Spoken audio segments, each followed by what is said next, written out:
Hey, how you guys doing? I hope you're well. Can you hear me? Can you hear me good? Let me know you can hear me.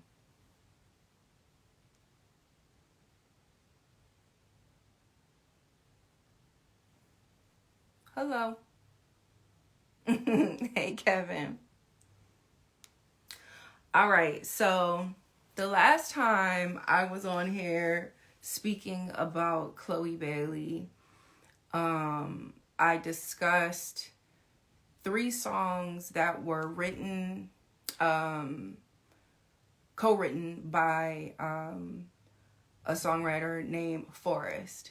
And since the last time I was up here, there has been a lot of back and forth. And quite honestly, I thought that this was going to work out without litigation.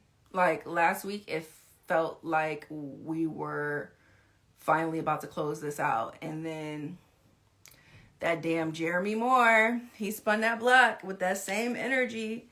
And it's so crazy because we got to the money we wanted. We got to the points we wanted. We got to the publishing that we wanted, that Forrest wanted, for his work. And in the end, the whole thing went to shit because they only wanted to give him a contract with Bongo and not have a contract with Chloe or with Columbia or Parkwood.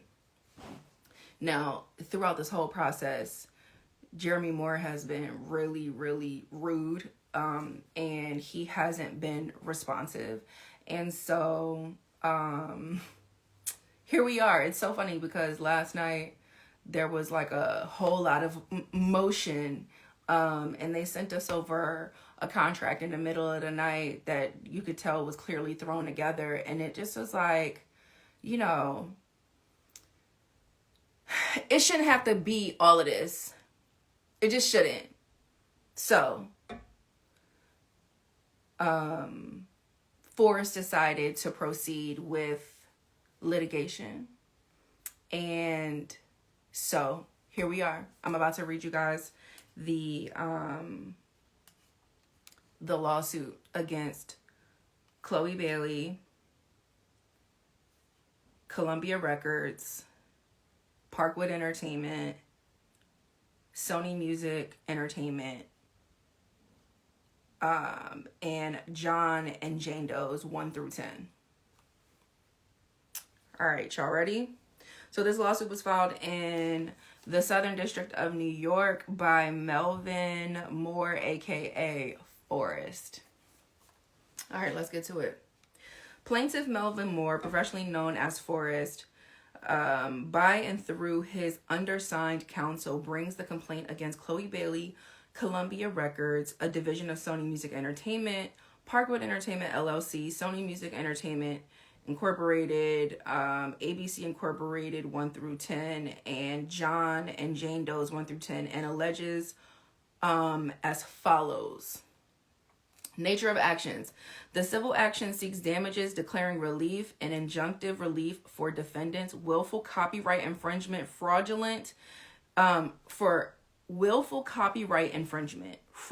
misrepresentation, violations of Digital Millennial Copyright Act, also known as the DMCA, civil conspiracy, and deceptive business practices. Plaintiff Melvin Moore, PKA Forrest, a Grammy-nominated singer-songwriter, producer, and recording artist, contributed substantial original lyrics, melodies, and creative direction to several master recordings entitled Favorite, Might As Well, and Same Lingerie, inclusive of the underlying compositions.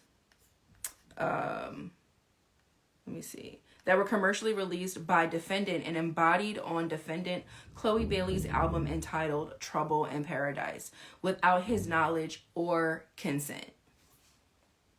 Specifically, defendants failed to seek permission from plaintiff to commercially exploit the works, despite actual knowledge of his substantial contribution to the works. Defendants also failed to engage in good faith negotiations with plaintiff prior to the commercial release of the works concerning the contractual terms plaintiff would be willing to accept or grant defendant the exclusive right to commercially exploit the works. Additionally, the defendant failed to accord plaintiff proper professional writing credit for the works or compensate him for his significant contributions. As with most creatives, the lyrical contribution to the work by plaintiff were deeply personal and inspired by his lived experience, making the unauthorized commercial exploitation of the work even more egregious. In particular, the lyrics and narrative were derived from an intimate real-life situation reflecting his relationship, emotions, and personal struggles. A. Might as well was directly inspired by plaintiff's romantic relationship at the time. He was dating a woman who had been cheated on, and he encouraged her to take back her power in the breakup. The plaintiff sought to tell the most compelling story from the woman's perspective, capturing the raw emotions and aftermath of betrayal in the work. B. Same Lingerie was inspired by another profoundly personal relationship between plaintiff and a woman. He recorded the original demos for the work. The plaintiff and his partner crafted the lyrics based on her hesitation and emotional struggles following a previous relationship. The work reflected her discomfort with intimacy post-breakup and how she felt she could not wear the same lingerie she once wore for her ex, illustrating a vulnerable and deeply personal perspective on love and loss. Despite plaintiff's significant emotional and creative investment in the works, defendant, including Chloe Bailey, Parkwood Entertainment, Sony Music Entertainment, and Columbia Records, misappropriated his contribution to the works, falsely registered the works under their names, and exploited the works for commercial gain across multiple revenue-generating commercially viewable platforms without authorization. So they registered the song, they registered the copyright in their own names. That's copyright infringement. They registered the song and they didn't have him on the song. Okay. Let's see. Defendant knowing and willful misconduct includes unauthorized public performance and distribution of the works, failure to appropriately credit or compensate plaintiff as a songwriter and contributor in connection with the works, fraudulent copyright registration of the works filed with the U.S. Copyright Office. That's what it was. Fraudulent copyright registration. Really? Continued exploitation of the work on YouTube streaming services, social media, and other commercially viewable platforms. Circumvention of copyright protections and suppression of plaintiff's claims. And disregarding DMCA takedown and cease and desist notice and legal demands for removal of the works from the stream of commerce. So they issued takedowns to get this music pulled down, and they didn't do it. So that's what willful copyright infringement. So basically, like, they knew all of this was going on, and they continued to promote the music. They continue to push the music. There was in between all of this, there was a point when I had spoke about Chloe performing the song, right? And I just was like, oh, okay, I see you. That was one of the things. That was willful copyright infringement. After we asked to have the songs pulled down, she doubled down and she kept performing the songs and all the things. Okay, so plaintiff brings the actions according to, so copyright infringement, fraudulent misrepresentation. Plaintiff seeks actual and statutory damages, including $150,000 per willful infringement.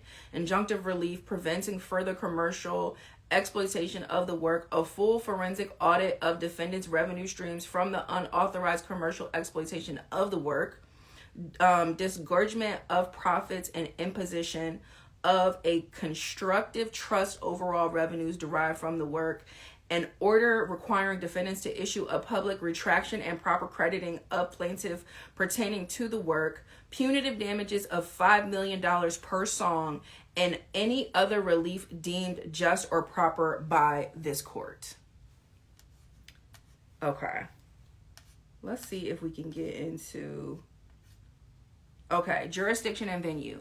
This court has subject matter jurisdiction over the action according to 28 U.S.C., diversity jurisdiction between plaintiff is a resident of California, defendants are residents of New York and California, and the amount of controversy exceeds $75,000 exclusive of interest and costs. This court also has jurisdiction under...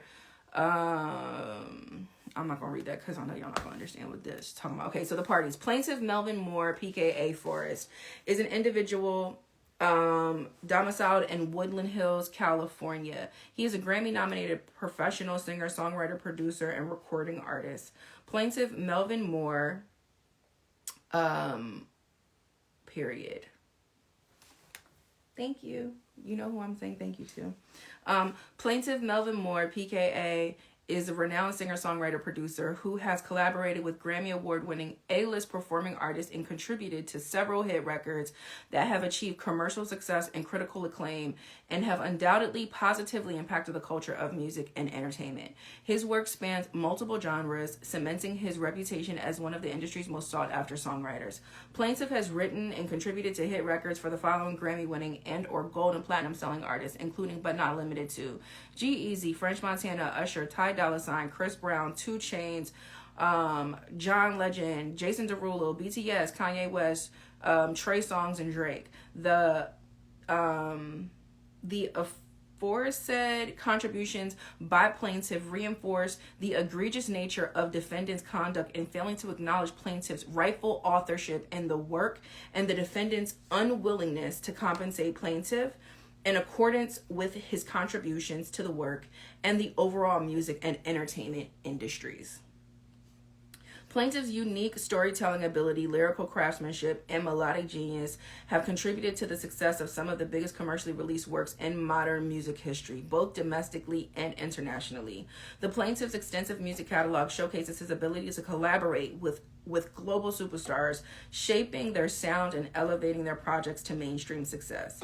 Despite plaintiff's proven track record of success in the music and in the entertainment industries, defendants have engaged in deliberate efforts to erase, diminish, and suppress plaintiff's contributions and rightful ownership in and to the works. The defendant's actions violates the plaintiff's intellectual property rights and affront his legacy as a distinguished songwriter and creative force in music and entertainment industries.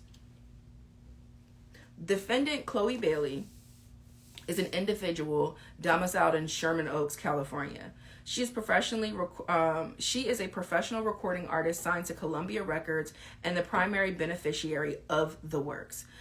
Defendant Columbia Records is a division of Sony Music Entertainment with its principal place of business at 25 Madison Avenue, New York, New York. Defendant Columbia Records commercially distributed the works and financially benefited from their unauthorized commercial exploitation. Defendant Parkwood Entertainment, LLC, is an entertainment company within its principal place of business at 1384 Broadway, New York, New York. Defendant Parkwood Entertainment, LLC commercially distributed the works and financially benefited from their unauthorized commercial exploitation. Defendant Sony Music Incorporated is the parent company of Columbia with its principal place of business at 25 Madison Avenue, New York, New York. Sony Music Entertainment commercially distributed the works and financially benefited from their unauthorized commercial exploitation. Okay, factual background. Plaintiff is a professional Grammy-nominated songwriter who contributed substantial original lyrics, melodies, and creative direction to the works featured on the defendant Chloe Bailey's album Trouble in Paradise, specifically Same Lingerie, Might As Well, and Favorite. Plaintiff collaborated with producers and co-writers engaged by defendant Chloe Bailey, including Bongo, by the way, during the songwriting and recording process in connection with the creations of the work. On August 8th, 2024, plaintiff, through his music and entertainment attorney, Tiffany Morgan, Esquire, contacted defendant Chloe Bailey's counsel, Jeremy Moore, Esquire, explicitly informing him that his client, defendant Chloe Bailey, was not the original author of the works. Plaintiff did not grant consent to the commercial exploitation of the works, and a request that both parties engage in good faith negotiations regarding the contractual terms plaintiff was willing to accept to grant defendant the right to commercially exploit the works. And by the way, a copy of his email is in here. So if y'all want to read this lawsuit, just go to the link in the 100%ers bio and look at the press release, and there's a link in the press release. Okay. So, all right, wait, where did we leave off? Despite the clear notice on August 9th, defendant and their legal counsel, like modern-day swindlers, proceeded to fraudulently file copyright registration documents claiming exclusive authorship and ownership over the works. These fraudulent copyright filings include U.S. copyright registration number, and then it gives a number, which falsely identifies Sony Music Entertainment and Parkwood Entertainment as the exclusive claimant and author of the works, excluding plaintiff despite his significant authorship contributions. Now, the part that makes that so ridiculous is that, like, I think the thing that made me so outraged and willing to get involved in this was that, like, 2 out of the 3 songs are songs that Forrest wrote himself. Like, and so for a company to go and register a copyright and just do what they want and you just have no idea is just such nasty work to me. It just okay. Despite plaintiff's significant contributions to the work, Chloe Bailey as the recording artist, Columbia Records, and Sony Music Entertainment as a distributor of the works failed to properly credit, compensate, or secure plaintiff's consent via a negotiated and fully executed contractual agreement in connection with defendants' unauthorized commercial exploitation of the work. That makes me so excited because for the longest time, songwriters were not us having contracts with the artists that we work with and with the record companies that we work with has not been deemed an industry standard. It's not respected. And so my hope with this case is that this helps evolve that business practice. Okay, so Chloe Bailey, through her representatives, actively participated in excluding plaintiff from the clearance process and approved the commercial release of the works, knowing that plaintiff did not consent to such exploitation and that plaintiff's rights were being callously disregarded. Plaintiff, through attorney Morgan, repeatedly made good faith attempts to amicably resolve the matter of defendants' unauthorized commercial exploitation of the works, a period spanning almost 200 days. So for y'all who, like, when we first started to speak out about this, that were like, you know, just shut up, you know, leave Chloe alone. Y'all don't, you know, this is everything that y'all was saying, right? It's like, you know, everyone that thought I was being unprofessional or thought that I was doing too much and all of the things. The reason why I came in hot like that is because for 200 days, 200, they tried to resolve this amicably. 200. Forrest and his lawyer, Tiffany Morgan, Esquire. In the vein of amicable resolution, and despite the unauthorized commercial release of the works, Attorney Morgan engaged with Attorney Moore and informed him of plaintiff's position with respect to the unauthorized commercial release of the works. Shockingly and without plaintiff's consent, Attorney Moore added producer Bongo and Bongo's counsel Motisela Zulu Esquire to the confidential and attorney-client privilege communication between plaintiff and defendant and instructed plaintiff to sort the matters with the producer Bongo and attorney Zulu. Like, the songwriter works for Bongo. Why should Forrest have to go to Bongo to work out his business dealings with y'all? Is Chloe Bailey signed to Bongo? I don't think she is. What does Bongo have to do with Forrest's business? Forrest is an independent contractor. He has no contract with Bongo that says Bongo has the power of attorney to handle my business. That's not the circumstances. The thing is, see, like, producers, not all of y'all, but too many of y'all do this, and you actually don't have the right to do this, which is why a lawsuit was just filed. You can't take intellectual property that you don't completely own and decide to do a bunch of business and, you know, negotiate money and all kind of stuff just because you want to, because you're the producer. Legally. I know that's the industry standard, but we fighting to change that, baby, because it's unacceptable. It just is. Forrest doesn't work for Bongo. He works for himself. His contract should be with Chloe Bailey and Columbia Records and Parkwood, because that's who he's doing business with, not Bongo. Bongo's not singing the songs. Chloe Bailey is singing the songs. And Columbia and Parkwood is who released those songs, not Bongo. You got that, Jeremy? Okay. In the vein of amicable resolution, and despite the unauthorized commercial release of the works, Attorney Morgan engaged with Attorney Moore and informed him of plaintiff's position with respect to the unauthorized commercial release of the works. Shockingly, and without plaintiff's consent, Attorney Moore added producer Bongo. Oh, I just read this. Okay, so despite the egregious violation referenced above, with seemingly limited options, Attorney Morgan sought to amicably resolve the matter and pushed forward. Attorney Zulu was advised that plaintiff contractually terms should be on a so-called most favored nation, which is MFN, which just means that everybody's fees match each other, with bases with producer Bongo. During the aforesaid 200-day window, plaintiff issued multiple formal notices and engaged in intense negotiations to solve the matter amicably and in good faith. Still, defendant ignored plaintiff's request and denied the MFN terms with producer Bongo.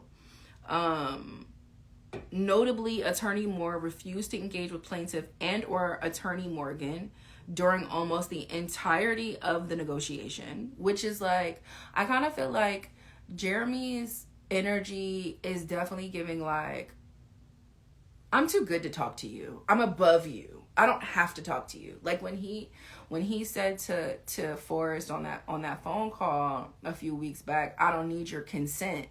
Like that air of entitlement has been the energy the whole time. Like, I just want you to know, Chloe, if you watch this at some point, you could blame your lawyer, because it was your lawyer being a complete asshole to everybody that got us here.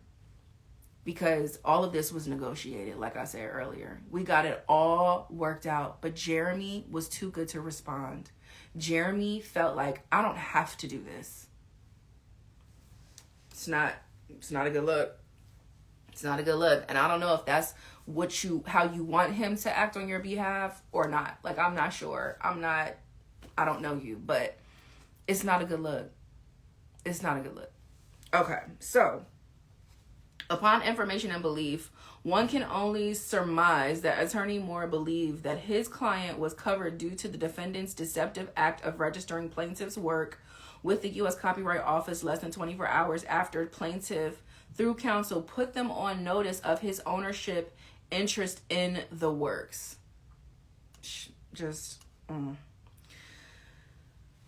Defendant's willful copyright infringement and DMCA violations. Upon discovery of the defendant's fraudulent misclassification of their ownership interest in the plaintiff's work on January 6, 2025, plaintiff issued a formal cease and desist DMCA violation notice to the defendants demanding the removal of the works from the stream of commerce. So they issued a takedown asking that these songs be pulled down, right? Okay, let me see. Defendants, including Chloe Bailey, willfully and blatantly ignored plaintiffs' DMCA takedown request and continued to commercially exploit the work in direct violation of the U.S. Copyright Act. Attorney Moore, legal counsel for Chloe Bailey and Columbia Records, audaciously claimed the defendant did not require plaintiff's consent to commercially exploit the works despite plaintiff's significant contribution to the works, demonstrating an intentional and reckless disregard for plaintiff's intellectual property. Period. That right there, let me read that again. Because that right there, when I said this is on Jeremy, like this got here, this escalated to here because of Jeremy not being responsive, Jeremy being disrespectful, Jeremy not tapping in, Jeremy thinking I don't have to do shit. Okay. I'm going to read that one more time for y'all. Attorney Moore, legal counsel for Chloe Bailey and Columbia Records, audaciously claimed the defendant did not require plaintiff's consent. And I was on this phone call. They definitely said it. I heard it. I heard him say it. I don't need your consent. I heard you say it. I heard you say it, Jeremy. I don't need your consent. You sure? You still don't need his consent? Are you sure, Jeremy? Not wanting to answer. That's some coward shit. That just is some, like, to me, the entitlement and like the bravado, and then to not want to face the people that aren't scared to challenge you is some corny shit. You only a tough guy when you around people who are scared of you. I'm not scared of you. I don't care. I don't care. You know we don't care. That's why you don't want to get on the line. Because you think not just that you too good, but you scared. That's my opinion. I think you scared. You don't want to face us because you know you handled this wrong. You know you did wrong. All right. Let me see. Attorney Moore, legal counsel for... okay, so the hubris of Attorney Moore and his disregard for plaintiff's rights. One of the most egregious aspects of this matter is the blatant arrogance displayed by Attorney Moore, legal counsel for Chloe Bailey and Columbia Records. During a call on January 7th, 2025, Attorney Moore audaciously asserted that due to the first use exception, he did not require plaintiff's consent to commercially exploit the plaintiff's copyrighted works. Jeremy Moore, the individual who said his client Chloe... Okay, so here's a whole section on Jeremy. Such a claim is legally dubious and emblematic of the pervasive disregard for creatives' rights within the music and entertainment industries. Period. This is not the exception. This is the rule. The energy that Jeremy had on that call, we don't need you. We don't need to do shit. Is the energy of the music industry. Bottom line. This statement directly contradicts the fundamental principles of copyright law. Exactly. How you gonna say I don't need your consent and then say you have rights? How that go together? It don't. Okay. So, okay, wait, where was I at? That should just tickle me a little bit. I ain't even gonna lie, because it just is so contradictory. And, like, it be taking me out that people be upset with me for just calling this shit out. But it just is like, it doesn't make sense. You read it, and it makes no sense. You listen, and it doesn't make sense. Copyrights. I don't need your consent. Okay.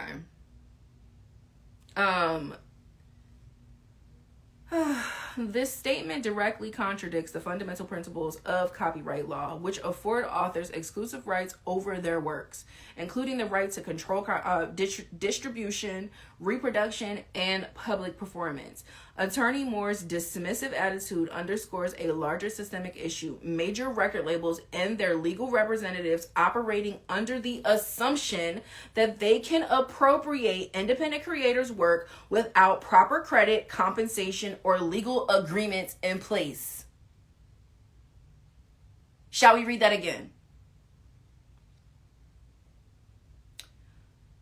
Attorney Moore's dismissive attitude underscores a larger systemic issue. Major record labels and their legal representatives operating under the assumption that they can appropriate independent creators' works without proper credit, compensation, or a legal agreement in place. Attorney Moore's assertion disregards the plaintiff's rightful position as a principal songwriter and contributor to the works and reflects a willful effort to undermine contractual and legal obligations. This brazen stance not only warrants legal scrutiny, but also exemplifies why this case demands immediate judicial intervention. If left unchallenged, such unchecked corporate overreach threatens to set a dangerous precedent, one that major labels and their attorneys can freely exploit independent artists. One where major labels and their attorneys can freely exploit independent artists under the guise of legal technicalities, effectively stripping creators of their hard-earned intellectual property rights. Defendants' repeated disregard for plaintiff good faith and pre-litigation efforts. Hold on for 1 second. I'm getting text messages. Who is this? Hey, hold on.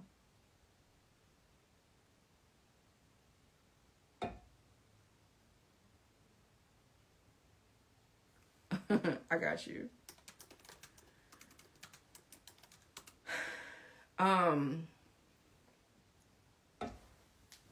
Okay. The defendant's repeated disregard for plaintiff's good faith pre-litigation efforts.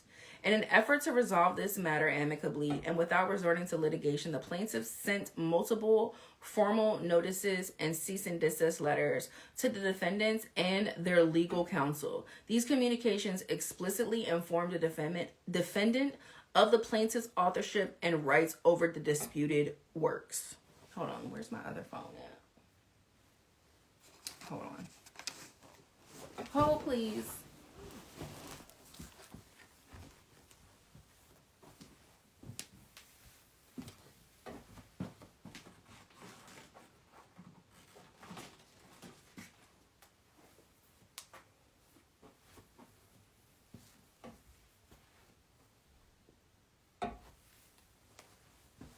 Okay.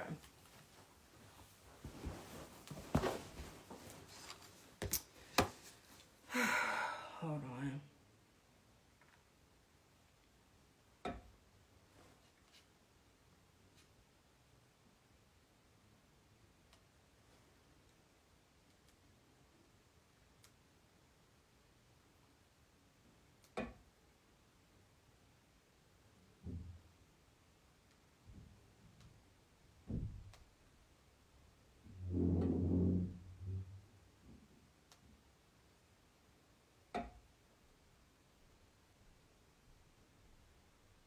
Okay.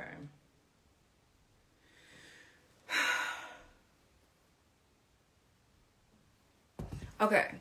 As previously stated, on August 8th, 2024, Attorney Morgan emailed Attorney Moore, legal counsel for Chloe Bailey and Columbia Records, detailing the plaintiff's authorship and requesting fair compensation and credit. Instead of engaging in good faith discussions, defendant ignored the request and proceeded with fraudulent copyright registration. Despite this clear notice, on August 9th, 2024, defendant knowingly filed fraudulent copyright registration, misrepresenting ownership of plaintiff's contributions. Additional correspondence from plaintiff's counsel on January 6, 2025 issued a DMCA takedown request demanding the removal of the works from the stream of commerce. Defendants blatantly ignored the legal demand and continued profiting from the works. Jeremy Moore Esquire, counsel for Chloe Bailey and Columbia Records, brazenly dismissed plaintiff's right, claiming defendant did not need plaintiff's consent to exploit his work. This reckless and legally baseless claim demonstrates the defendant's deliberate disregard for copyright law and independent artist rights. Defendant's actions constitute willful copyright infringement and fraudulent misrepresentation, which criminalizes knowingly providing false information in copyright registration applications. Additionally, defendants' refusal to remove the infringing material despite a valid DMCA takedown notice constitutes a violation of the Digital Millennium Copyright Act. So the DMCA, that stands for Digital, it stands for, wait, where did it go? How I lose it that fast? Wait, hold on. Digital Millennium Copyright Act. So defendant's bad faith actions and refusal to engage in fair negotiations necessitate judicial intervention to rectify this egregious violation of copyright law and ensure accountability for the unlawful conduct. So then it lists out the claims. So I'm not going to read all of them because it's long. But here are the claims. I'm not going to read out all of the stuff under each claim, but here's the claims. The first case of action, or cause of action, not claims. The first cause of action is copyright infringement. The second cause of action is fraudulent misrepresentation. The third cause of action is unjust enrichment. The fourth cause of action is civil conspiracy, fraud, and copyright infringement. And the fifth cause of action is violation of the DMCA. So here's our bottom line with this.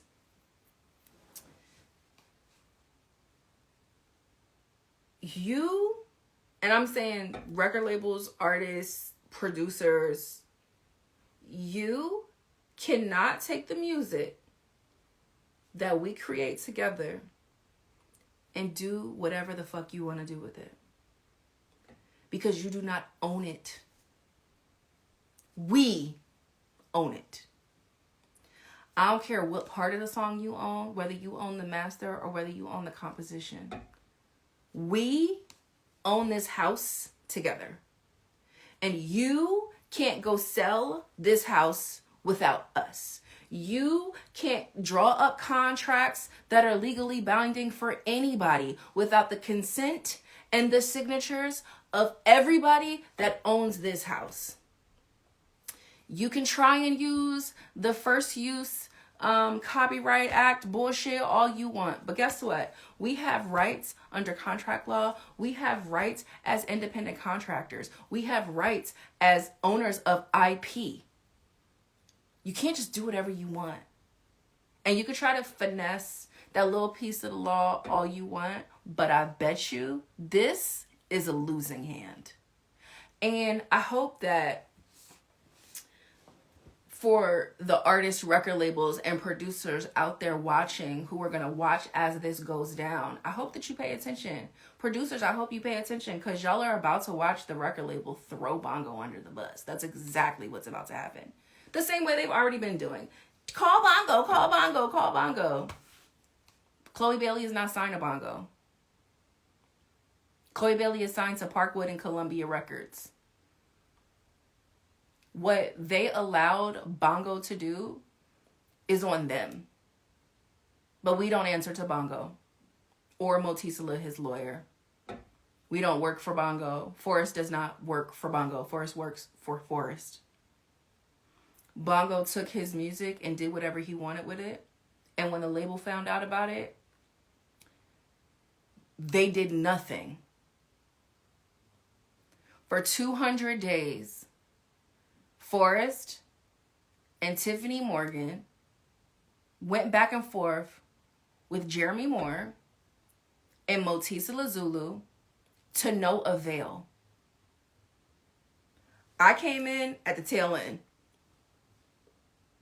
This lawsuit was filed because of all of their disrespect, lack of value for the contributions of a songwriter. Chloe Bailey is not out here singing your beats, Bongo. That's not what's happening. Producers, no one is singing your beat. People are singing songs, and that is something that songwriters and producers make together.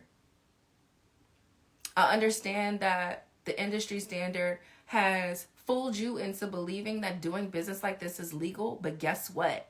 It isn't. This isn't some frivolous lawsuit. These are real claims. And this story is one that's told a million times. I'm pretty sure that there are probably people on this live right now who could file this exact same lawsuit against a record label and an artist.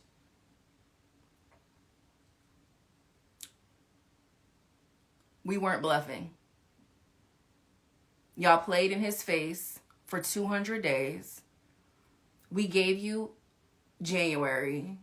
We gave you almost all of February. And you kept playing. And so here we are. Oh well. Enjoy. All right. I'm going to go eat me an orange. Watch me some Severance. And enjoy my night. Good night, y'all.